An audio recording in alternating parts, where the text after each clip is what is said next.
for the landscape architects for the project. Okay, great. Welcome. I see we have Jason Barron. Yes, Jason Barron with Parks. We are the owner and ultimately the constructor of the project, I guess, or we're hiring the construction team. Okay, great. Welcome. Is my camera fritzing out on you guys too, or is it just my screen where it's blinking? We can see the blinking. We can see the blinking as well. I'm going to try to fix it. Sorry for the hack on your eyes. Sure. Yeah, no problem. All right, and then we have Stephen Vogel here. Yes, Mr. Turkey, I'm here for the Mount Adams Civic Association. Okay, great. Welcome, Stephen, and welcome back. Let's see. I have someone under Neil Bort's. Is there anyone going to appear under Neil Bort's screen there? And I also have a Cam Smith. Is Cam Smith with us? Okay. On the applicant owner side, are we expecting anyone else to join us before we get started? To Mr. Barron and Mr. Geismar. Mike, did you not hear me? I did not hear you, no. Oh, sorry about that. Yeah, I'm having a little technical difficulty with Zoom this morning, but yeah, I'm Cam Smith with Barrett Becker. We're the civil engineer on this project. Got it. Okay. Welcome. And Mr. Smith, is the video component one of the technical difficulties you've been experiencing? If not, I just ask you to go ahead and yes, yeah. I'm trying to turn it on as I. Okay. Yeah, for whatever reason, Zoom's not working with me this morning. No problem. Video. Okay, I'll give you some more time to work on that. And I got a few more things I need to go through here, but I just want to make sure we're not waiting for anyone else from the applicant owner side. We can go ahead and get started. Okay, fantastic. I need to read through the hearing script. This will just cover the procedure for the hearing, and then we'll begin. So this is the November 5th, 2025 session of the zoning hearing examiner docket. Again, my name is David Sturkey. I'll be presiding over the hearing today. The case before us is case number ZH20250109. That is 962 Mount Adams Circle. The purpose of this hearing is to allow applicants and any other parties to testify and to offer and refute evidence and testimony. This hearing will follow the rules found in the zoning code and the supplemental rules of the zoning hearing examiner. All testimony and evidence that an applicant or any other party wishes to offer must be presented at this hearing. The hearing will proceed as follows. The applicant, the applicant's attorney, or the applicant's agent will first present the applicant's case. For our purposes here today, I'll allow Mr. Geismar, Barron, Mr. Smith. That'll be your opportunity to tell me about the project, what exactly it is you're trying to do, the relief that you're requesting, and then, of course, why you think that relief is appropriate in this case and should be approved. You can orient that presentation however you'd like. One of you can speak, all of you can speak. It's really up to you how you want to do that. And as soon as you've had that opportunity, I'll move to the public. I'll allow Mr. Vogel an opportunity to provide me testimony. Mr. Vogel, did you have a question, an immediate question? I see your hand is up. Mr. Sturkey, I can hear everyone else very well, but I'm having some difficulty. You're at a lower rate. And I can't adjust my screen right now, so I'm sorry, but I don't know if anyone else has that difficulty. Let's see. Can everyone else hear me okay? No? Yes. I can hear you, but I can hear you. I might be disjointed in my responses because of that. So okay. I'll try to speak up as much as I can, Mr. Vogel. Thank you. Yeah, sorry about that. There is you said you can't adjust your settings right now within the Zoom app. Is that right? I'm sorry? You said you can't adjust your volume settings right now? I'm without technical support, and I'm afraid I would lose you. So I'm going to have to struggle along. My apologies. Okay, no problem at all. Again, I'll try to speak up. Let's see, Mr. Vogel, I was just saying after the applicant has presented its case, you'll have an opportunity to provide some testimony from the public. I will then move to someone I failed to check in here and introduce. My apologies, Mr. Sheldon, but I'll then move on to the City Planning Department and Mr. Trey Sheldon, who's prepared a staff report in preparation for this hearing. And I'll allow him an opportunity to provide any testimony in addition to that staff report if you would like. And welcome, Trey. Sorry about that. Thanks and good morning. After the public and Mr. Sheldon has had an opportunity to provide testimony, I'll then turn it back to the applicants. You can respond to any of the testimony you've heard from the public and Mr. Sheldon, and then make any closing remarks.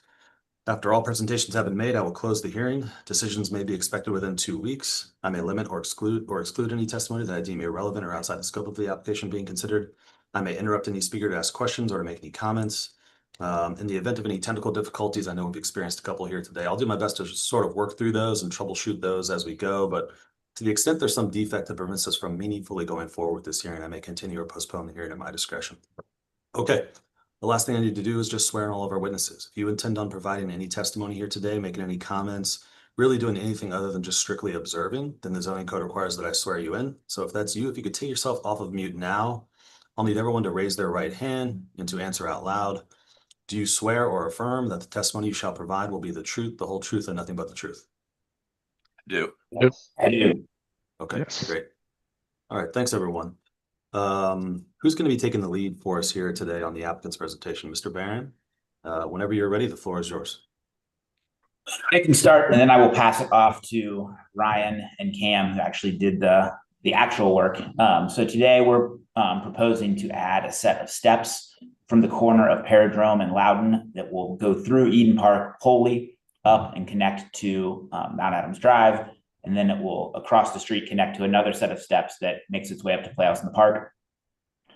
This is a project that was brought to us by the community on some level and is being generously funded by Neil Bortz and Pat Shepard of Town Properties, who want to make this project for the community. It's been designed in a way as to not overly impact the park. Currently, it is a retaining wall about 2.5 to 3 feet high and kind of a slow grassy area with a couple trees in it. I think only one tree will come out as part of this, and several trees will be installed in replace of it. In addition, it's been designed to be kind of minimally add to the operational and the maintenance of that area. It will still just be mowing, taking care of a couple of shrubs and some the trees that are already there, so it shouldn't add a lot to parks operations. We think it's going to be a great improvement for folks that want to walk to Playhouse in the Park. Currently, the only way to walk to it is either kind of a very old set of steps down Loudon Street or to walk up the driveway where you're competing with cars. And so we think it's a really great improvement. Visually, it'll also kind of connect through this arts area of Eden Park, where it goes to Playhouse in the Park and then kind of connects over to the art museum, and then of course down the art climb steps, which connect to Gilbert Avenue and Eden Park Drive over by where I'm sitting right now. And so it'll really complete that area, and we think it's going to just be a really great addition, and we're really thankful for the folks that designed it, and of course Neil Bortz and Pat Shepard for generously providing the funds for this project. And I'm happy to answer your questions, but I'll let Ryan and Cam add any details more specifically. Okay, great. Thanks, Mr. Barron. Mr. Geismar or Mr. Smith, anything you want to add to that? I think that was a really good summary. You know, it's a continuation of the steps that are coming down from the Playhouse in the Park. We work to be very sensitive with the hillside, with, you know, structural engineer and civil engineer support to ensure, you know, technical competency here. And really, it's meant to, you know, connect neighborhoods, connect with the arts, and, you know, support you know, wellness and community use of parkland. So, Cam, is there anything you'd want to add? Not too much more. I think you guys pretty much nailed it, but I would just generally like to add that from a slightly more technical side, that our goal was to match the hillside that kind of already is there with the grades and slopes that we use, try to minimize the heights of walls. And we worked with Trey a little bit on making sure that we're not doing too much cutting into the existing hillside that's there. But so just that. Okay. Yeah, I mean, to that point, it looks like you're requesting a total excavation and fill of about 25 feet, but that's across the length of the stairs, right? There's no substantial individual cuts into the hillside. Is that right? Yeah, exactly. Yeah, I can't remember the exact number, but there's no one individual place that's really more than 2 or so feet. We're spread out across the hill. and trying, Did like I you- said, trying to match what's there existing. Okay. Did you say no more than 4 or so feet? I believe it was. Yeah, I have, it's on the, Is it in the staff report? oh, go ahead. It's in the Jeff. staff report, I believe. Yeah, it was somewhere in the upper floors. I put approximately 5 feet, but that's the biggest single cut. Got it. Okay. I don't think I have any other questions right now. Anything else from applicants on this before I move to public and to Trey? Okay, great. Mr. Vogel, if you're ready, if you want to unmute, the floor is yours. Thank you, Mr. Sturkey. Again, appearing for the Mount Adams Civic Association. We have no objections to the application. In fact, we do support this wholeheartedly. Thank all the advisors who have achieved this, but of course, gratitude definitely to Mr. Bortz and to Mrs. Shepard. We think this will be an excellent addition to the grounds of the Playhouse, but also, of course, to the community. Mr. Sturkey, if you could allow me, though, to make a technical point for the record.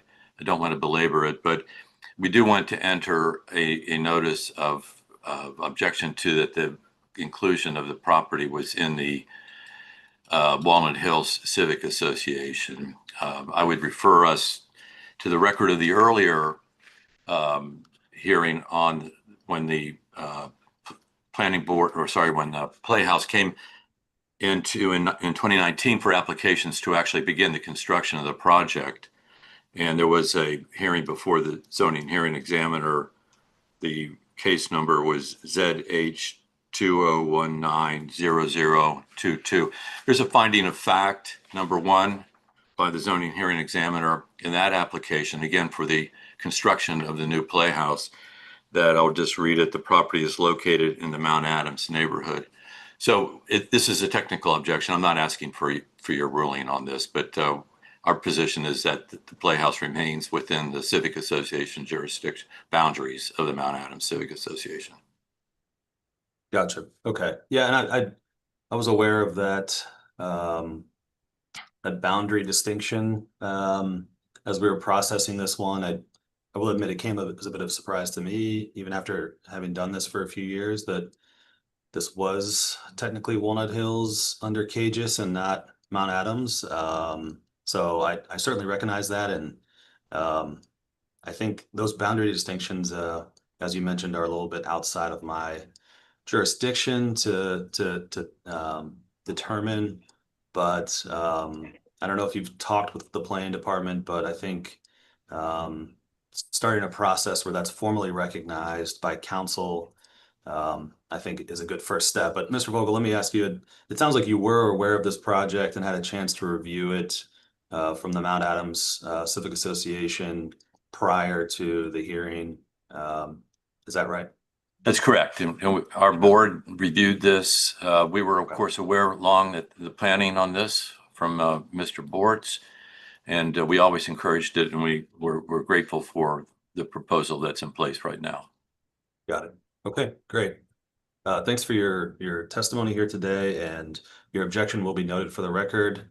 And I'm happy to talk some more about this with you offline if you'd like, or with planning as well. So I would welcome the opportunity when you have the chance. Thank you. great, absolutely. Thanks, Steve. Okay, let's see. Mr. Barron, did you have something I'm going to give you a chance to respond. Yeah, I was just going to offer to Stephen's point. It's one of the peculiarities about parks in general, especially parks as large as Eden Park, which is that all parks exist, I believe, in like a single neighborhood, even though obviously they can touch many neighborhoods and span multiple neighborhoods. So it's a peculiarity that comes up quite often, where Burnet Woods, for instance, sits in the middle of 3 different neighborhoods that touch it and can access it from different points. And so it has this kind of it's really for every neighborhood on some level, but yet it gets shoved into a neighborhood. So it's just one of the peculiarities about how maps are drawn and how they never bifurcate the park or split it up into areas. So this is definitely a weird one where depending on where you are in Eden Park, you're much closer to different neighborhoods, yet it exists in Walnut Hills for whatever reason. So totally understand where he's coming from.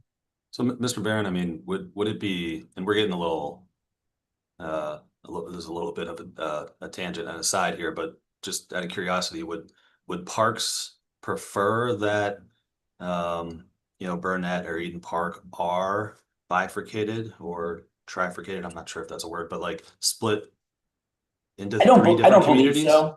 Yeah, I don't Okay. believe so. I mean, the city has, on some level, we want to get feedback from all neighborhoods. And so it's a little bit of the city's system and some of the processes where there's kind of like, since this is in this neighborhood, then they have more sway. It doesn't necessarily matter because we're always trying to get feedback from everybody. So for us, it makes more sense. I think any attempt to bifurcate a park or to split it up would still lead to lines. And those lines would say, okay, well, does that mean if we're developing this part of the park that we care about what this neighborhood thinks, but this part of the park, the reality is the city and parks care about what everybody thinks all the time and have to make the best decision from that. So I think it's just a peculiarity. I mean, the good news is that it still matters, even though it's not officially in their designation. It still matters that Stephen and the Mount Adams Civic Association showed up and showed their support to it. So I think that's what the real key is to make sure that we're getting feedback from as many people and as many citizens and community organizations that want to.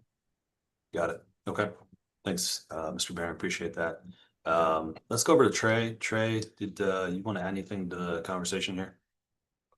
Just onto the last point, it is, I know it's a technicality, but for Cages with a parcel this large, really the parks, multiple parks and country clubs are another one where they're large enough that sometimes they, they touch two different neighborhoods. So in this particular instance, I don't know exactly why. Obviously, if you go to the opposite side of the park from Mount Adams, you're clearly in Walnut Hills. And so it's, the parcel identifier for a parcel of this size, which is many, many, many acres. It's just showing up as a Walnut Hills community council boundary. So um, anyhow, I'm just explaining the context of that again. Yeah, to reiterate some of what was said before, I think the largest single area of cuts about 5 feet. Most of it is like steps with like 2 foot cheek walls, basically, is what they referred to them as. I believe what Bear Becker referred to them as. And so uh, they need relief of a total of 17 feet for a total of 25 feet ASL. But really, talk about a project complying with stepping. It is steps, so the entire thing is one series of steps and some landings. Would note I can't remember whether it was Cam or not, but whoever spoke to the fact that it doesn't really increase the slope beyond the existing condition is I've it's in my findings. So it basically snakes through some existing trees, and they're it's kind of a meandering path, so that it does not require cutting down of vegetation. If anything, they're going to add some trees and some really nice landscaping at the bottom. There's kind of a park at the bottom there when you get down toward Loudon Street and so on to that corner. It's creating a kind of a truly park-like environment there, kind of like a patio or plaza, a little bit of a mini plaza. Um, it should not obstruct any public viewing places, aside from the vegetation, which is being added to part of the park. And then just indicated that it's designed with incremental stepping and minimal excavation, which is consistent with the Cincinnati Hillside Development Guidelines. So, yeah, it's just the factor of having to run these as cumulative excavation and fill that brings us here. I would note that two similar items of relief were requested in the two previous ZH hearings that I listed in my staff report. This is really just putting the cherry on the sundae, if you will. I mean, it's completing part of a system of several other steps that have gone in over the years to make the area more pedestrian friendly and not have to follow that kind of snake-like, sinuous, whatever you want to call it, the drive that goes all the way and wraps all the way up there. Um, so yeah, just will kind of tie it all together. As they previously testified, this will connect to steps that were already approved that go from the upper portion of Mount Adams Circle uh, uh, up to the playhouse already. Those exist. So this is really just connecting it to the Mount Adams neighborhood itself, where people can either residents could walk up to the playhouse, or people who are coming for a night at the playhouse can park their car in Mount Adams and have dinner and walk up to go see a play or a show or whatnot. So I think it'll be an excellent amenity. Okay, great. Thanks, Trey. Thanks for your testimony and your work on the staff report here. I'll turn it back over to the applicants. Anything you want to say in response to any of public comment or staff comment or anything else in closing or otherwise before we adjourn? Okay. Hearing nothing, I think we can leave it at that. I have had a chance to review the application materials and the staff report. Based on that, based on all the testimony I've heard here today, I agree with the arguments of the applicant that it would be impractical to strictly enforce the zoning code to this application. So I'm going to approve the application. I need to formalize that approval in a written decision. Mentioned at the beginning that typically takes about 2 weeks. Let me look at the calendar. I know we have a holiday coming up. I'll try to get that out to you as quickly as I can. As soon as I finish that decision, I'll put it into a PDF and I'll email it to everybody who's in the hearing here today. And as soon as Trey sees that, he can approve the zoning on his end and you all can take the next steps. Any questions about that or anything else? Okay, great. Well, good luck with the project and hope you all have a wonderful day. Mr. Vogel, I will reach out once I get a chance. I'm taking a short break here after today, but I'll reach out as soon as I get a chance to discuss that issue a little bit more. Otherwise, have a great day, everyone. David, Sure. I do have one more quick thing to wrap up. Sometimes these come in as preliminary reviews. So Cam, whoever's taking the lead on the permitting process with you guys, you might want to go ahead and get the permit in so that the other departments can be reviewing that, because it's kind of a rubber stamp for me, assuming that David's approved this. Once the decision comes in, it's a quick sign off for me, but there may be revisions or something else, some other request from one of the other departments. And so I strongly suggest you go ahead and get in the queue for the permit. So if you're trying to get this project off the ground, before winter sets in. That's it. The current plan is to build the project starting May 3rd. So. Oh, okay. Then no worries. Okay. We got to pass an ordinance to accept the donation. We've got to get a direct award to award the project. We've got so much more bureaucracy to deal with, Trey. This is just one step. Okay, well then my other advice is, if it takes too long, make sure that you get an extension for this, because these hearings do expire. So just a caveat there. If you're how long does it expire? After 2 years. The decision is good from 2 years. Yeah, we'll be done way before then. It'll be done next summer. We welcome you all to ribbon cutting. Sounds good. Thanks, everyone. Have a great day. Thanks, everybody. Thanks, David. Thanks, Trey. Have a good one. Thank you, Mr.